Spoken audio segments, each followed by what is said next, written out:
Hello नमस्कार। मैं नीरजा सिंह जंतु विज्ञान की ऑनलाइन क्लास में आप सभी का स्वागत करती हूँ। आज के इस वीडियो में हम अकशेरुकी जंतुओं के दूसरे संघ को पढ़ेंगे जिसका नाम है निडेरिया या इसका दूसरा नाम भी है सिलिंड्रेटा। इस संघ को हम दो नाम से जानते हैं, निडेरिया या सिलिंड्रेटा। इसके पहले हमने पहला संघ पढ़ा था संघ पोरीफेरा। ये जो वर्गीकरण है ये R.H. विटेकर नामक वैज्ञानिक हैं। इन्होंने 5 जगत का वर्गीकरण दिया था।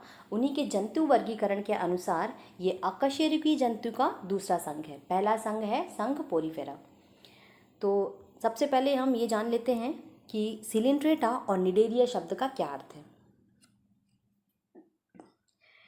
निडेरिया ये दो शब्दों से मिलकर बना है। नीड यानी कि दंश कोशिकाएं, जिन्हें हम नीडोब्लास्ट भी कहते हैं। दंश कोशिकाओं को इंग्लिश में नीडोब्लास्ट कहा जाता है। दूसरा शब्द है रिया यानी कि धारण करने वाले जंतु। तो निडेरिया जो हैं इसमें ऐसे जंतु रखे जाते हैं जिनके शरीर में दंश कोशिकाएं पाई जाती हैं। तो दंश कोशिका को धारण करने वाले जंतुओं को निडेरिया संघ में रखा जाता है। दूसरा नाम देखते हैं इनका, सिलिंड्रेटा। सिलिंड्रेटा को भी दो शब्दों में तोड़ा जा सकता है। सील जिसका अर्थ होता है गुहा, इस प्रकार से खाली स्थान, और एंट्रॉन का अर्थ होता है आंत या आहार नाल। तो यहाँ पर देह भित्ति से घिरी हुई बीच में एक खाली गुहा होती है, ठीक है। इस गुहा को हम सिलिंट्रॉन या जठर वाहिनी गुहा के नाम से जानते हैं, ठीक है। तो बीच में जो गुहा पाई जाती है, ये बाहर दोनों तरफ से देह भित्ति है और बीच में एक गुहा है, खाली गुहा है, स्थान है जहाँ पर भोजन का पाचन होता है।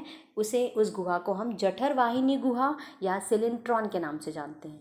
इस गुहा का नाम पूछा जाता है कि सिलिंड्रेटा या निडेरिया संघ के जो जंतु हैं उनमें कौन सी गुहा पाई जाती है। तो गुहा का नाम क्या है, जठर वाहिनी गुहा या सिलिंट्रॉन। तो इस प्रकार से हमने जाना कि इस संघ के जंतुओं में देह भित्ति से घिरी हुई एक खोखली सिलिंट्रॉन नामक की गुहा पाई जाती है, ठीक है। और इसी गुहा में भोजन का पाचन होता है और पचे हुए भोजन को सभी कोशिकाओं में वितरित कर दिया जाता है, ठीक है। तो यही जो देह गुहा है ये आहार नाल का काम कर रही है। जहाँ आहार नाल का क्या होती है, जहाँ पर भोजन का पाचन होगा।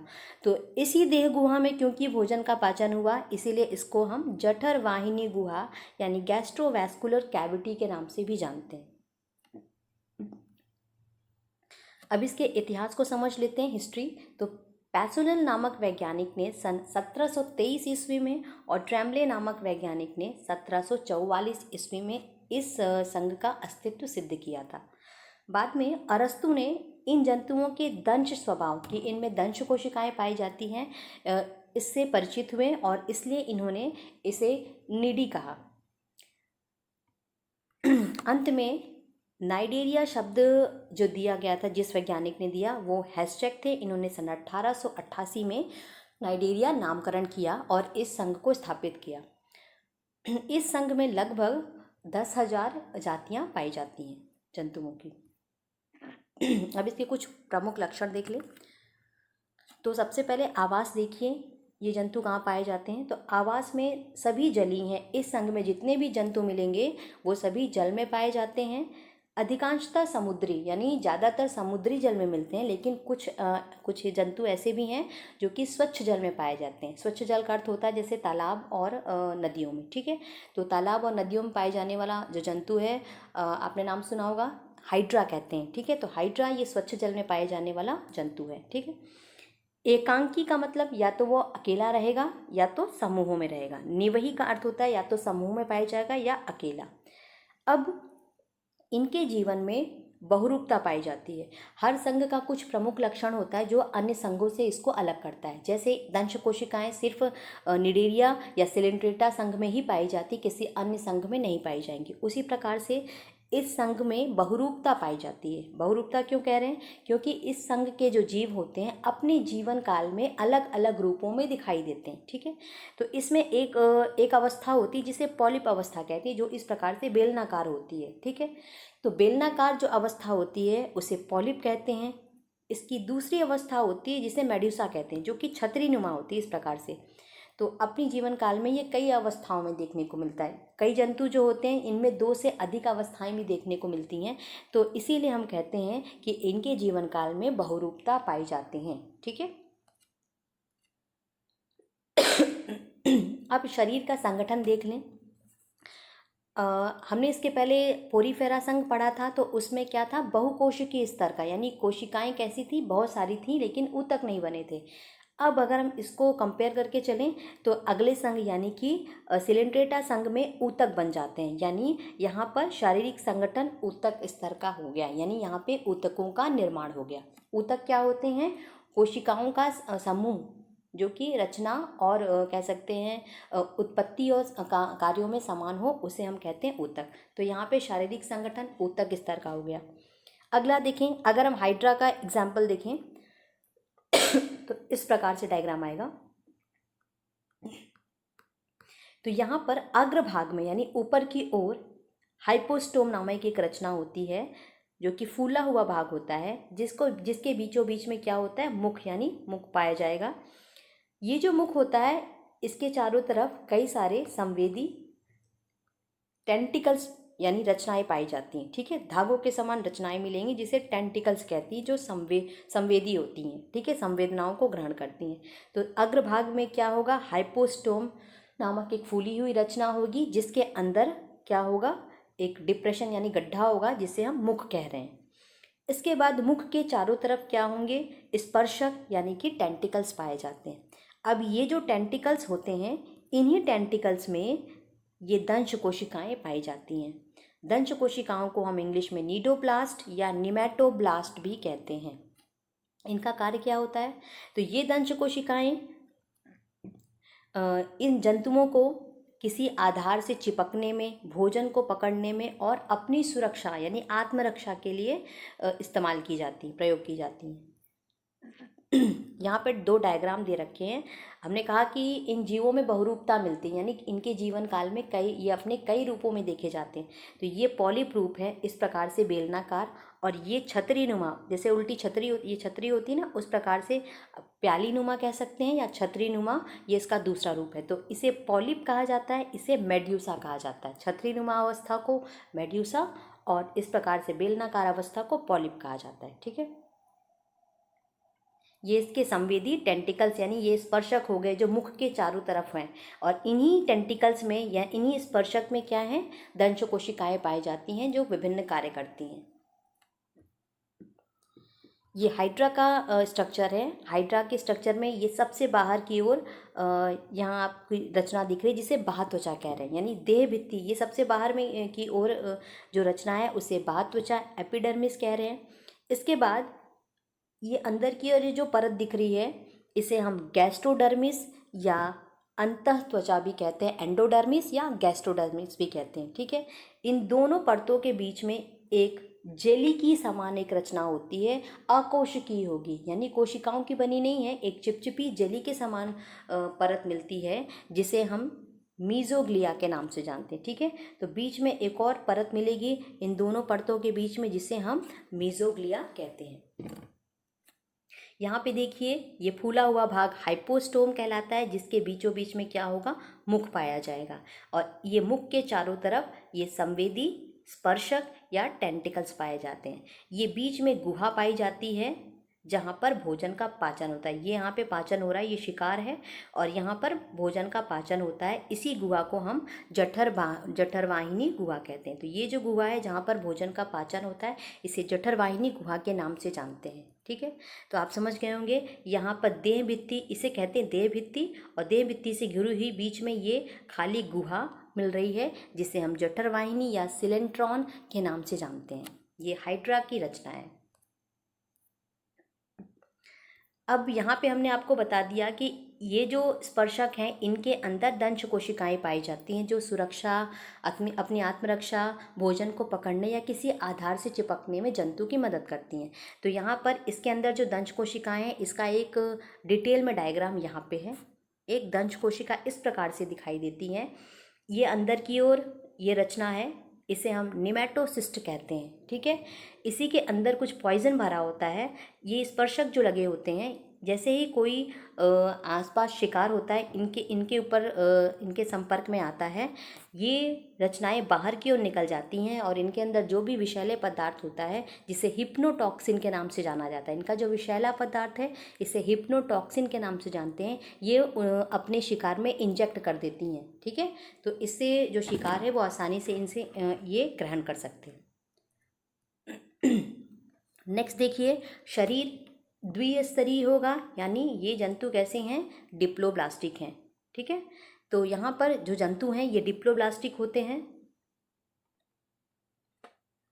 डिप्लोब्लास्टिक क्यों, क्योंकि शरीर दो स्तरों से मिलकर बना हुआ, बाहरी स्तर को आपको बता दिया एक्टोडर्म कहते हैं और भीतरी स्तर को हम एंडोडर्म कहते हैं। एंडोडर्म को दूसरा नाम क्या है, गैस्ट्रोडर्मिस या गैस्ट्रोडर्म। ठीक है, तो शरीर द्विस्तरीय है, डिप्लोब्लास्टिक, डिप्लो मीन्स होता है दो जनन स्तर से मिलकर बना है, बाहरी स्तर को एक्टोडर्म और अंदर वाले स्तर को हम गैस्ट्रोडर्म या एंडोडर्म के नाम से जानते हैं। अब इन दोनों स्तरों के बीच में आपको बता दिया अकोशिकीय जेली के समान एक रचना, एक परत मिलती है जिसे मीजोग्लिया कहते हैं। ठीक है, शरीर के भीतर एक गुहा है जिसे हम सिलेंट्रॉन या गैस्ट्रोवैस्कुलर या जठरवाहिनी गुहा के नाम से जानते हैं। जो नाम आपको याद हो, समझ में आए, आप वो याद कर लें। अगला है गुदा, यानी कि एनस का अभाव होता है। शरीर में अगर सममिति देखी जाए तो ये अरिसमिति दर्शाते हैं, यानी शरीर को विभिन्न तलों से काटा जाए तो जंतु के इक्वल पार्ट, शरीर के बराबर हिस्से बढ़ जाएंगे। ठीक है, पाचन की बात करें तो पाचन जो होता है ये जठर वाहिनी गुहा में ही संपन्न होता है। ठीक है, श्वसन, उत्सर्जन और परिसंचरण तंत्र विशेष रूप से नहीं पाए जाते, लेकिन पाचन और श्वसन शरीर की सतह से, उत्सर्जन भी शरीर की सतह से ही हो जाता है। सॉरी, पाचन और श्वसन शरीर की सतह से होगा और जो अपशिष्ट पदार्थ होते हैं ये जठर वाहिनी गुहा के माध्यम से शरीर के बाहर निकाल दिया जाता है पानी की सहायता से। तो इतनी चीज़ें हो गई। नेक्स्ट देखिए, इनमें तंत्रिका कोशिकाएं पाई जाती हैं, यानी अब थोड़ा विकसित ये जीव हैं पोरीफेरा संघ से, तो यहाँ पे तंत्रिका कोशिकाएं पाई जाती हैं जो आपस में मिल करके शाखाएं बनाती हैं और एक जाल का निर्माण करती हैं। तो यहाँ पर तंत्रिका कोशिकाओं का जाल मिलता है, लेकिन मस्तिष्क का निर्माण अभी भी नहीं होता है। ठीक है, तो बहुत ही सरल प्रकार का यहाँ पे तंत्रिका तंत्र पाया जाता है, यानी तंत्रिका कोशिकाएं ही होती हैं जो आपस में सिरे से जुड़ जुड़ करके एक जाल का निर्माण करती हैं। नेक्स्ट देखें, तो इनकी कोशिकाओं में श्रम विभाजन पाया जाता है, यानी कई सारी कोशिकाएं होती हैं और सब कोशिकाओं का आपस में कार्य बटा होता है, इसे ही कहते हैं कि यहाँ पर श्रम विभाजन है। प्रजनन की बात करें तो दोनों प्रकार का प्रजनन है, लैंगिक प्रजनन भी मिलता है और अलैंगिक प्रजनन भी पाया जाता है। अलैंगिक प्रजनन मुकुलन के द्वारा होता है, यानी शरीर के इस प्रकार से हिस्से पर एक उभार बनता है जिसे मुकुल या बड कहते हैं। ठीक है, तो बडिंग, इस विधि को हम बडिंग कहते हैं, मुकुलन कहते हैं। इस विधि से शरीर के बाहर एक इस प्रकार से रचना बन जाती है जो बाद में मुख्य जंतु से अलग हो जाती है। तो इस प्रकार से ये अलैंगिक जनन हुआ। लैंगिक जनन जो है ये युग्मकों द्वारा होता है, यानी कि नर और मादा युग्मक बनते हैं और जिनके संयोजन से, निषेचन से जाइगोट बना और उससे नए जीव की उत्पत्ति होती है। इसके बाद एक शब्द है मेटाजेनेसिस। मेटाजेनेसिस का अर्थ होता है कि पीढ़ी एकांतरण, यानी इनके जीवन में एक अवस्था दूसरी अवस्था के साथ आती रहती है, एकांतरित होती रहती है, यानी पहले पॉलिप अवस्था आएगी, इसके बाद मेडुसा अवस्था आएगी। इनके जीवन में इस प्रकार से दोनों अवस्थाएं बारी बारी से आती रहती हैं, जिसे हम मेटाजेनेसिस या पीढ़ी एकांतरण कहते हैं। ये आपके अलैंगिक प्रजनन की विधि मुकुलन को दर्शा रहा है। ये हाइड्रा जंतु है जिसके शरीर के बाहर में इस प्रकार से उभार बन रहा है। ठीक है, ये छोटा हाइड्रा जो है, ये जो उभार बना है इसे मुकुल या बड कहते हैं। ये धीरे धीरे मुख्य जंतु के शरीर से अलग हो जाता है और फिर एक परिपक्व मैच्योर हाइड्रा में बदल जाता है। तो ये अलैंगिक प्रजनन की विधि है। ठीक है, यहाँ पे आपको हाइड्रा का चित्र दर्शाया है जिसमें एपिडर्मिस, बीच में मीजोग्लिया, यहाँ पर गैस्ट्रोडर्मिस, बीच में जठर वाहिनी गुहा और ये दंश कोशिकाएं दर्शाई गई हैं। ये स्पर्शक हैं, यहाँ पर ये मुख है। ये समुद्री एनिमोन है, इसका चित्र यहाँ पे दर्शाया गया है सेम। अब बात होती है इनका विकास। तो इनका विकास जो होता है अप्रत्यक्ष होता है। अप्रत्यक्ष विकास का अर्थ होता है कि इसमें से जो जीव है पहले लार्वा अवस्था में जाता है, इसके बाद लार्वा में विभिन्न परिवर्तन होता है, फिर वो अपने वयस्क के समान दिखाई देता है। तो इनके अंडे जो होते हैं, अंडे के बाद एक नया जीव निकलता है जिसे लार्वा कहते हैं, जो कि अपने वयस्क के समान बिल्कुल नहीं दिखाई देता है। तो इसमें कुछ परिवर्तन के पश्चात ये धीरे धीरे अपने वयस्क में बदलता है। तो इनका जो परिवर्धन या विकास है वो अप्रत्यक्ष कहा जाएगा, लार्वा अवस्था में पाई जाती है। लार्वा को प्लैन्यूला लार्वा के नाम से जाना जाता है। ठीक है, तो इनके लार्वा को प्लैन्यूला लार्वा कहते हैं। अब कुछ इस संघ के जंतुओं के उदाहरण हैं, जैसे हाइड्रा बता दिया आपको, ओबिलिया बता दिया, ऑरिलिया। ओबिलिया को हम सी फर के नाम से भी जानते हैं, ऑरिलिया को जेलीफिश कहते हैं, ये लिखा है। फाइसीलिया, गॉर्गोनिया, पिनेचुला और मूंगे, विभिन्न प्रकार के जो मूंगे होते हैं वो इसी संघ के सदस्य हैं। यहाँ डायग्राम है आपको, ये मेएंड्रीना है, इसे ब्रेन कोरल कहते हैं यानी मूंगा। कोरल का अर्थ होता है मूंगा। ठीक है, तो ये डायग्राम इस प्रकार से है।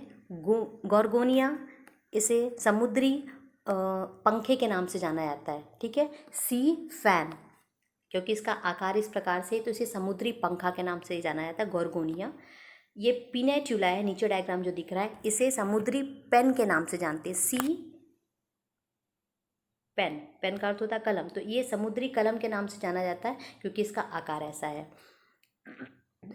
और यहाँ जो डायग्राम आपको दिख रहा है फाइसीलिया, इसके जीवन काल में ये खास है, इसमें 4 अलग अलग तरह की अवस्थाएं देखने को मिलती हैं। इनमें 4 अलग अलग तरह के जीवक देखने को मिलते हैं।